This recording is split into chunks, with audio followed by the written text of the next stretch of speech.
दोस्तों, आज की कहानी है भाग्यवान।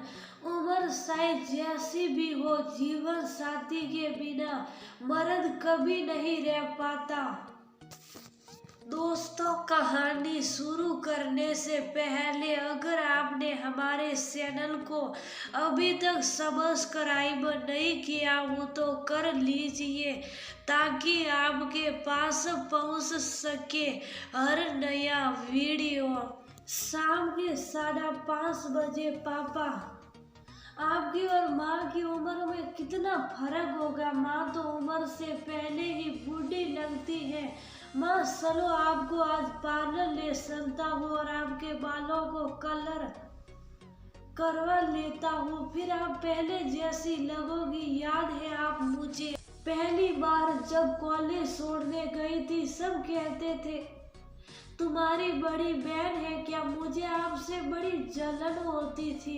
विनय अपनी माँ विमला जी को बोला। विनय के पिता कौशल जी बोले, बेटा तुमने अपनी माँ का वो सुंदर रूप देखा कहाँ है जो मैंने देखा। तुम्हारी माँ और मुझ में 4 से 5 साल का फर्क होगा। मुझे और इस घर को संभालने में इसने अपने रूप रंग को न्योछावर कर दिया। सच में विमला, मेरी वजह से तुमने बहुत दुख तकलीफ झेली। आज मैं तुम्हारे बेटे के सामने हर बात के लिए तुमसे क्षमा प्राप्ति हूँ। विमला जी बोली, ये कैसी बातें कर रहे हैं आप दोनों को, हो क्या गया है। विनय बोला, पापा को आज आप पर बहुत प्यार आ रहा है और मुझे तो ऐसे भी आप पर बहुत प्यार आता है। जब से मेरी शादी हुई है उसके बाद से तो आपकी याद और भी आती है। ये सुनकर कौशल और विनय दोनों हंसने लगे। तभी वह विनय की पत्नी रोमा आई और बोली, अच्छा जी, हमने आपको इतनी तकलीफ दी कि आपको मम्मी जी की याद आती थी। तब तो पापा जी को भी उनकी मम्मी की याद आती होगी, पर नहीं, देखो वो अपनी पत्नी से कितना प्यार करते हैं। विनय बोला, अरे तुम कब आई, क्या तुमने हमारी सारी बातें सुन ली। चलो अब सुन ली तो क्या कर सकते हैं। जब पापा इस उम्र में माफी मांग सकते हैं तो मैं क्यों नहीं मांग सकता। अच्छा एक बात बताओ माँ, पापा आपसे ज्यादा प्यार करते हैं या पापा से करती है। विमला जी हंसकर बोली, बेटा प्यार की कोई सीमा नहीं होती। हाँ, ये मैं जरूर कह सकती हूँ। एक समय था जब सावित्री सत्यवान के लिए यमराज से लड़ गई थी, तो मैं भी इनके लिए हंसते हंसते अपने प्राण दे सकती हूँ और इनकी जगह मैं ले सकती हूँ। रोमा बोली, कोई किसी की जगह नहीं लेगा, हम सब मिलकर यूं ही साथ रहेंगे। चलिए खाना लगा दी हूँ, खाना खा लीजिए। विनय उठकर रोमा की सहायता करने के लिए रसोई की तरफ चला गया। जैसे ही विमला जी उठने लगी, कौशल जी उनका हाथ पकड़कर बोले, तुम अगर मुझे इतना प्यार करती हो तो ये बात कभी मत कहना कि तुम मुझसे पहले चली जाओगी। अगले दिन कौशल जी अपने उम्र के दोस्तों के साथ मॉर्निंग वॉक करने के लिए चले गए। वहाँ उनके पुराने मित्र मनोहर बाबू बोले, औरतों के बिना हमारी जिंदगी बड़ी वीरान है। मेरे साले साहब की उम्र लगभग मेरी इतनी ही होगी। उनकी पत्नी का देहांत पिछले साल हो गया।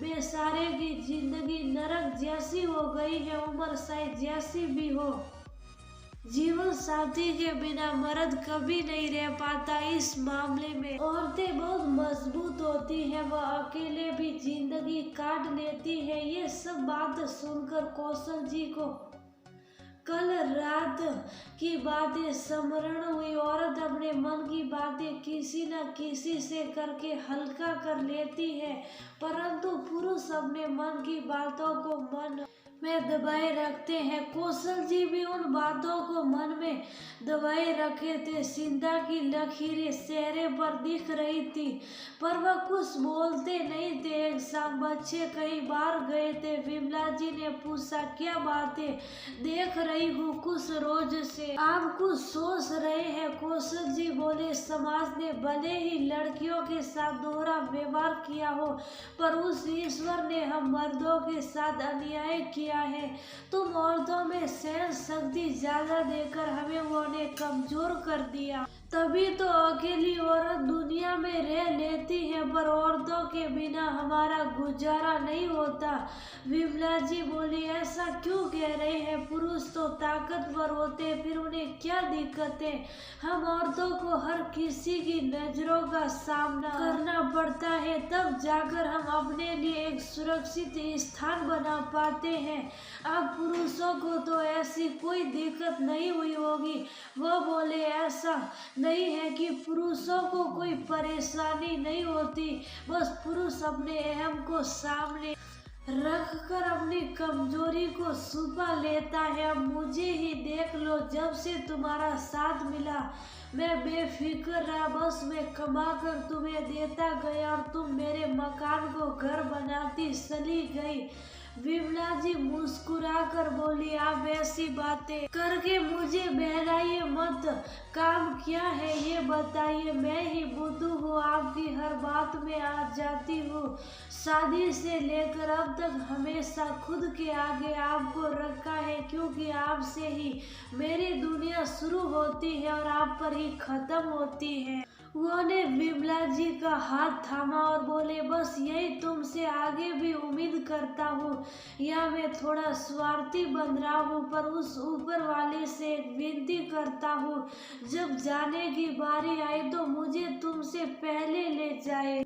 विमला जी बोली, हे भगवान, आप कैसी बातें कर रहे हैं? ईश्वर करे आप हमेशा समझते रहे, आपको मेरी उम्र लग जाए। वह बोले, नहीं नहीं विमला, ऐसा प्यार मत दिखाओ कि तुम्हारा प्यार मेरे लिए शराब बन जाए मेरे जाने के बाद तुम फिर से रह लोगी। इस मामले में मैं बहुत कमजोर हूँ।